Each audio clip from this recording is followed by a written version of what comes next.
So we have discussed about the role of judiciary and dispute resolution, judicial review, upholding the law, and enforcing the Enforcing fundamental fundamental right. Okay, so dispute resolution means that solve the disputes Solving between two disputes between citizens and the government, yes, two state governments, and between the central and state government. between the central and the state government, between two state government, and between the citizen, citizen against the government.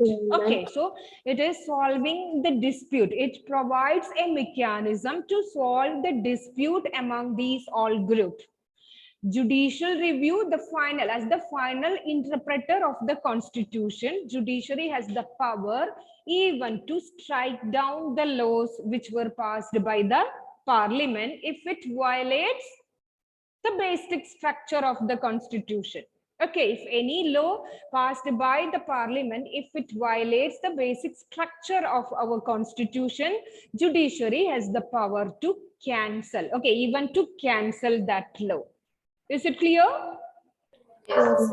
Okay, then upholding the law and enforcing the fundamental right. Okay, so right to constitutional remedies is guaranteed by our constitution.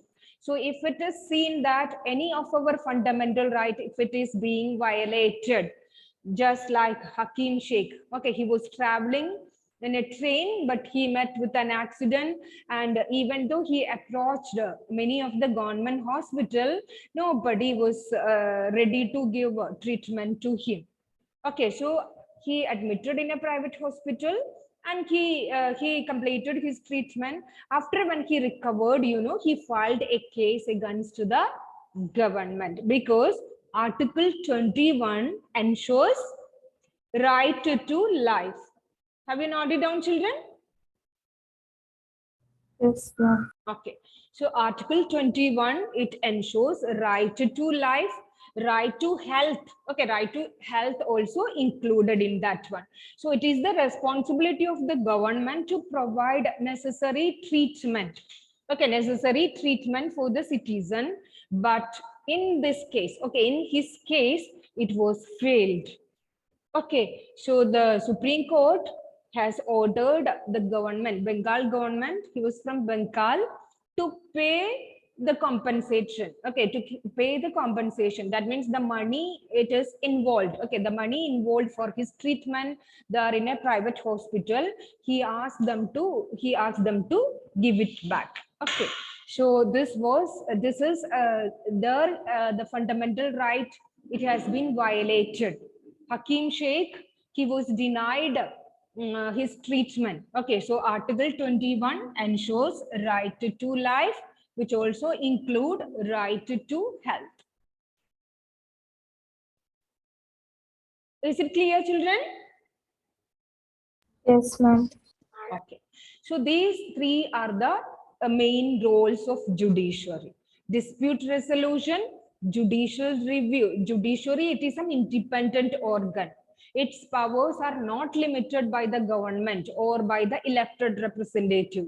So if any law, if it violates the basic structure of the constitution, okay, it has the power or it has the right to even cancel it. Okay, the third one, it is enforcing the fundamental right. That means that if any citizen, anyone can file a case in Supreme Court to protect their fundamental right. Okay, if it is being violated, if it's seen that it is being violated, he or she have the right to approach the court to protect their right. Okay, just like Hakim Sheikh has done. Okay, now, children, the Supreme Court, please note it down, children, it was established on 26th January 1950, the day when we adopted our constitution, or that day we were celebrating as Republic Day.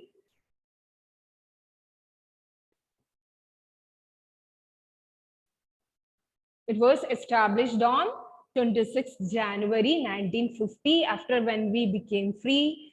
and the day we became a republic, the day when we, the rules and regulations of our constitution, which came to be enforced, okay, on from this day.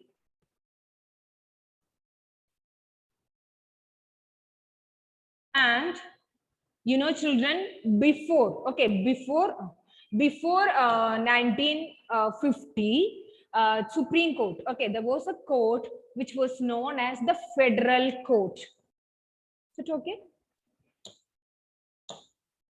Yes, Federal Court of India.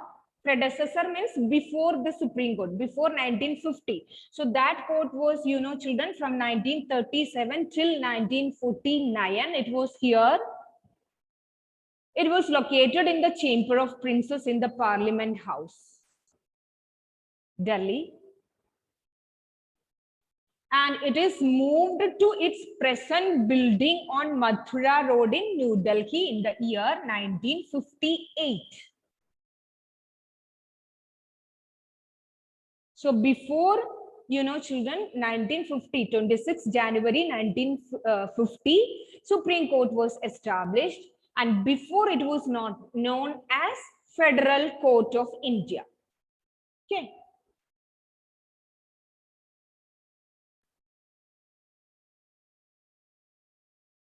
Okay.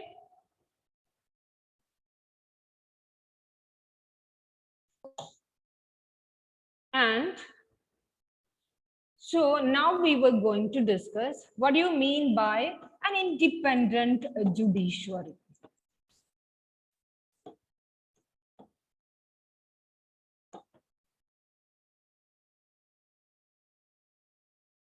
Okay, so children, we know that what do you mean by an independent judiciary? We just started our discussion about judiciary by saying that it is an independent organ of the state. Okay, what do you mean by independent? Why a judiciary want to be independent from the influence of other two branches? See, if you just think about Prime Minister, he is the head of the government. At the same time, you know, children, he is also an executive. Okay, so if he have the power to, if he has the power to dismiss or appoint a judge, what will happen really? If the elected representative, just think about our ministers, MLA, okay, or prime minister, if these people, if they possess the power to cancel or dismiss or to appoint a judge, what will happen really? Yes, okay, there is a possibility that they will misuse their power. Okay, that means if a judge, okay, if he want to be impartial, what do you mean by impartial? He should not show any favor to any particular people, right? Okay, so if we want to be impartial against the politicians or against the ministers or chief minister or prime minister, whatever may be, his powers would not be limited by any of these people. Okay, if a judge is controlled by the elected representatives, he could not take an independent decision, isn't it? If someone's prime minister's cousin or relative, if they have done any crime, a judge, he need to give an impartial judgment, right? Isn't it?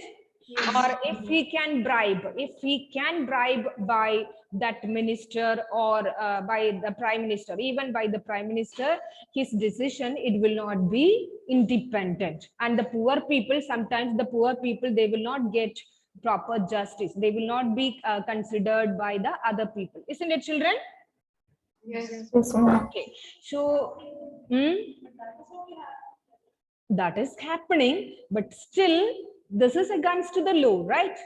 Okay, if it is revealed or if it is revealed before the public, obviously that judge will get punishment, right? He should not show any favor against anyone. Okay, he need to consider everyone as equal. And if a judge, if he can be removed by any other politician or any other official, he will not be impartial. Okay, sometimes he will misuse his power. Okay, so against that, okay, for that, children, the judiciary, it is an independent organ. It is not limited by, or its powers are not limited by legislature and the executive. Okay, it is not working under the government.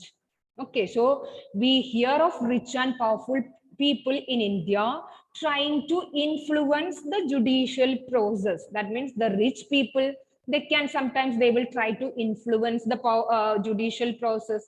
Even the powerful people means that those who are holding high administrative post. Okay, sometimes they will try to influence, they will try to influence the judicial process. The Indian Constitution protects against this kind of situation by providing for the independence of the judiciary. So why we need an independent judiciary? A judiciary, it must be free from the influence of rich and powerful people. Okay, the rich and powerful people, if they were trying to influence the judiciary, the poor people, they won't get, okay, they won't get justice. Okay, so mostly these people, that means the powerful and the rich people, they will try to influence the judiciary. Okay, so judicial independence is the bulwark of our system. It gives life to the words of the Constitution. That means that everyone should be treated as equal. Okay, everyone is equal before the law. That is rule of law. So we needed that. Okay, it is needed that all people has to be treated equally. Sometimes some are very rich, some are very powerful, they will try to influence, okay, they will try to influence the judiciary. So in order to avoid that situation, children, we will have an independent judiciary. And so it is through this independence, that means they can make an independent decision. The courts, they can make an independent decision. So it plays a central role in ensuring that there is no misuse of power by the legislature and the executive. So it is not working, judiciary, it is not working under the judiciary and legislature. It is an independent organ. Okay, and we know about the separation of powers. What do you mean by the separation of powers? Powers is being separated. The power of the government is separated. Okay, that is legislature, they are making the laws for the country. Executive, they are executing or implementing these laws. And all these laws, it is being checked and supervised by the judiciary. Okay, so it is, the court are not under the government and do not act on their behalf. So it can take, the judiciary, they can take an important decision. See children, when we discuss about the Farmers Act, okay, Farms Act, or just like any of the act which created controversies or unpopular, okay, it become unpopular among the public or the society, the judiciary, okay, the even we know that regarding this farmers strike, okay, Supreme Court has intervened in that issue. So it can take an independent decision regarding the activities of the government or the prime minister.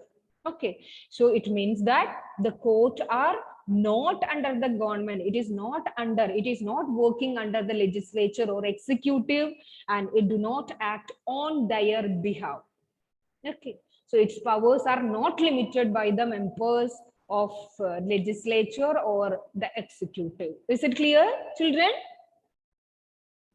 Yes, ma'am. Okay, independent judiciary means that it can take an independent decision and its powers are not limited by the legislature and executive. Okay, and it is not working under this executive and legislature. It can take an independent decision regarding any of the things that is happening here in our country. Okay, so if it is being controlled and regulated, if the judiciary, if it is being controlled and regulated by the government or by prime minister, you know, children, it would not bring a good result, because it can be the judges sometimes they will misuse their power. Okay, so for the above separation to work well, it is also crucial that all judges in the High Court as well as the Supreme Court are appointed very little interference from the other branches of the government. Okay, see children, the president, okay, is the person who is appointing these judges. There is very little interference from the legislature and the executive. Okay, and once appointed to this office, very difficult to remove a judge. It's not an easy task to remove a judge from his position. So almost all judges in the High Court as well as the Supreme Court, it is appointed by the president. Okay, very little interference only from the other branches of the government to maintain this independence. So if a politician or a government officer, if they have the power to dismiss or to appoint a judge, okay, sometimes that judge will favor that politician. Do you feel so? Isn't it? Yes, ma'am. Yes. Okay, so in order to avoid that situation, it was president. Okay, he's the one who is appointing the judges. And once it is appointed, it is very difficult to remove a judge from his position. So children, now we were discussing about the independent judiciary. That means that sometimes there is a possibility that rich and powerful people, they were trying to influence the judicial process. They were trying to influence by using their money and muscle power, okay, and or their official power. Sometimes they will try to influence judiciary. So in order to avoid that situation, so that, you know, children, if it happen, the poor people, they will not get justice. So in order to avoid that situation, we do have an independent judiciary. Judiciary is free from the influence of elected representative. Other two branches like legislature and executive, it can take an independent decisions regarding the activities of the government, and the judges were appointed by the president, and there is only very little interference from the other branches of the government.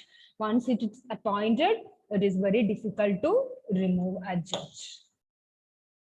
Now, we will study about the structure of the court. So first we have discussed about the role of judiciary, and the point which now we have discussed about the independent judiciary. What makes a judiciary independent? Or okay, that means that it is free from the other two branches like executive and legislature. Okay, its decisions, it can take an independent decision. Is that point is clear, children? Yes. Yes, ma'am. Gokul, are you listening here? Yes, ma'am. What do you mean by an independent judiciary? Yes, ma'am. Tell me the answer. Camera Can went off. you repeat the question? What makes a judiciary independent? Rich and powerful people.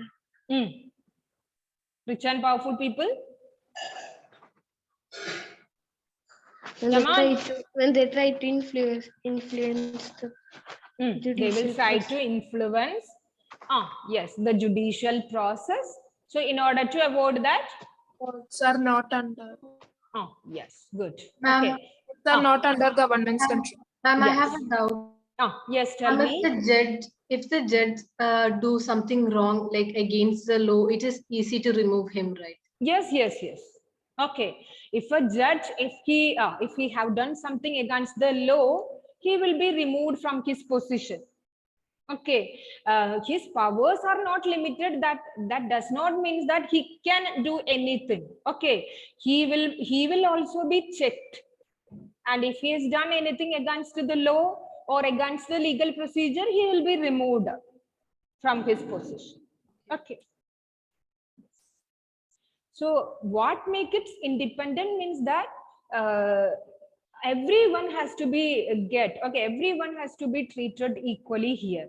That means that if a man from a rich or a powerful man, okay, sometimes justice is sometimes is behind with these people, those who are very rich and powerful, those who can influence the people, okay, but it will not happen like that. So in order to avoid that situation, only the judges or judiciary, it is above these legislature and executive. Okay, sometimes they will try to I mean hold their power over them, so that judiciary it become an independent organ. Okay, clear? Okay. Now we will study about the structure of the courts in India. Okay, see children, there are 3 levels of courts in our country, and the first it is subordinate or the district courts. Subordinate courts, then High Court and Supreme Court at the apex level. Okay, 3 levels of court.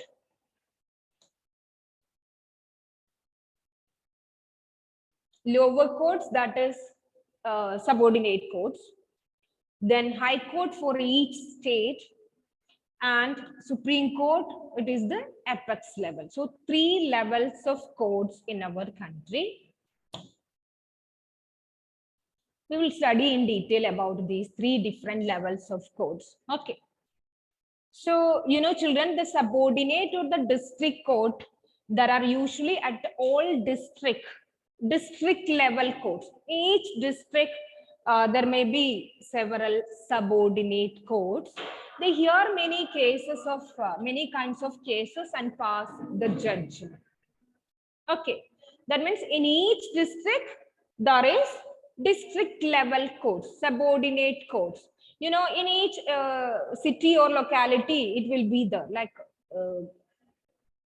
I mean, just if we think about Kodungalur, Irinjalakuda, okay, in these all places, there will be subordinate courts. In each district, there will be subordinate courts, which will hear many kinds of cases and pass the judgment. Okay, so a person who is filing a case in a subordinate court, and if he is not happy with the judgment, he can go to the High Court. Okay, and for each state there would be a High Court. Okay, then again, if he is not satisfied with the judgment, he can go Supreme Court. Yes, Supreme Court. So the final interpreter or the final authority, it is rested with the Supreme Court. Okay, so we have 3 different levels of court: the subordinate courts or the district court at the district level. And you know, children, each state has a High Court. Please note it down, which is the highest court of that. So where is our High Court situated? Kerala High Court? Ma'am, in Kochi. Ernakulam, yes. So each state, it has High Court. Okay, it has a High Court, which is the highest court of that state. And currently, there are 25 High Courts are there in our country.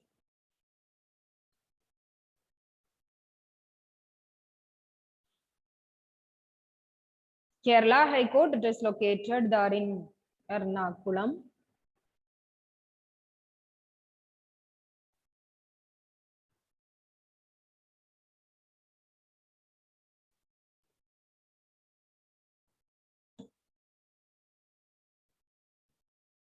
And see children, High Court, okay, it was first established in 3 presidencies. Do you remember about the name of the presidencies when we discussed about the second chapter? We just discussed about it, isn't it, children? The 3 presidencies. Calcutta, Bombay, and Madras. Bombay means Mumbai, Madras, Chennai, Chennai. Okay, so the High Court, it was first established in these three presidencies, Calcutta, Bombay, and Madras, which were under the British control in the year 1862. Note it down.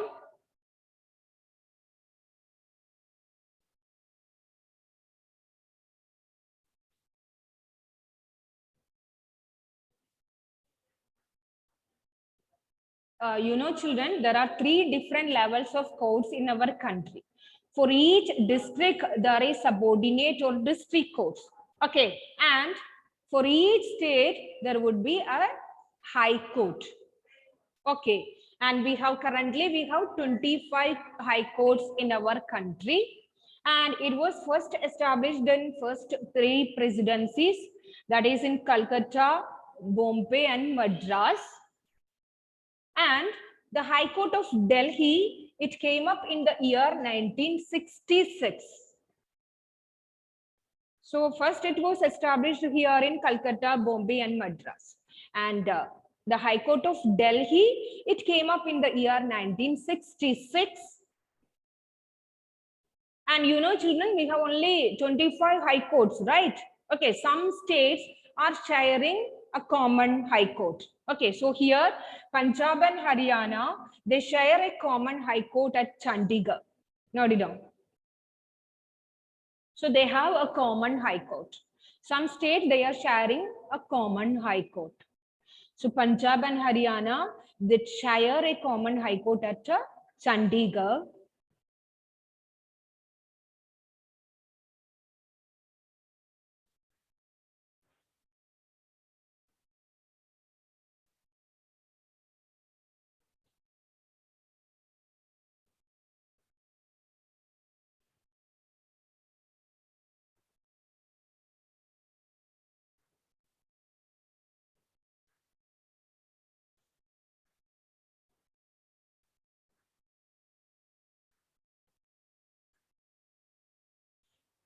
And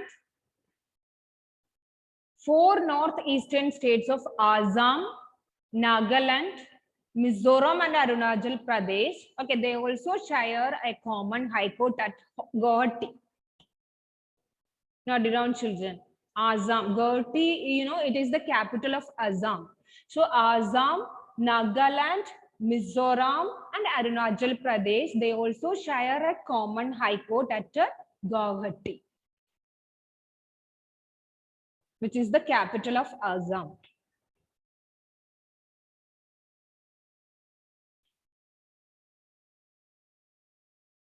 Only 25 high court.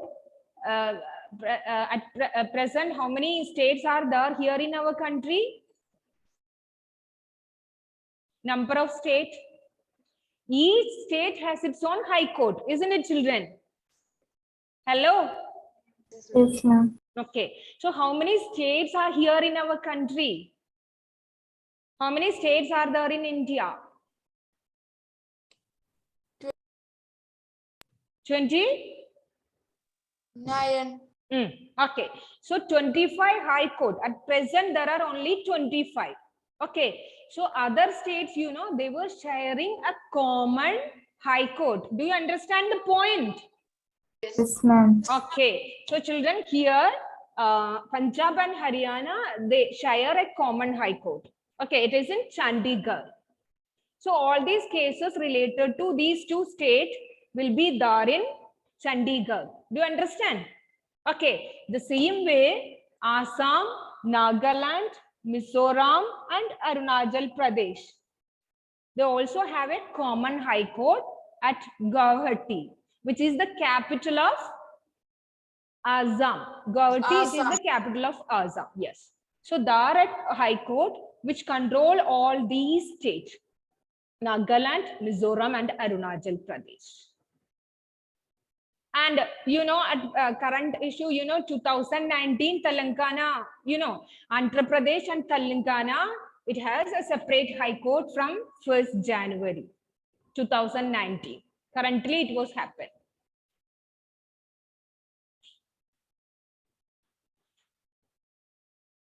the time to wind up? 10. Okay. So some states are sharing a common high court.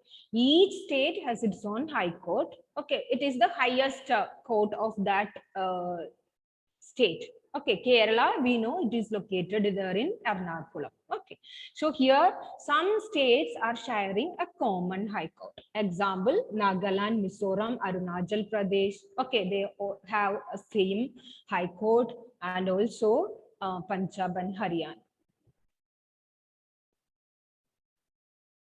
And Andhra Pradesh and Telangana, it have a separate high court from January 2019. Andhra Pradesh, it is having Amravati, Telangana, Hyderabad. Okay, children, so we will discuss about the structure of the courts in the next class and what do you mean by appellate power and which is the apex,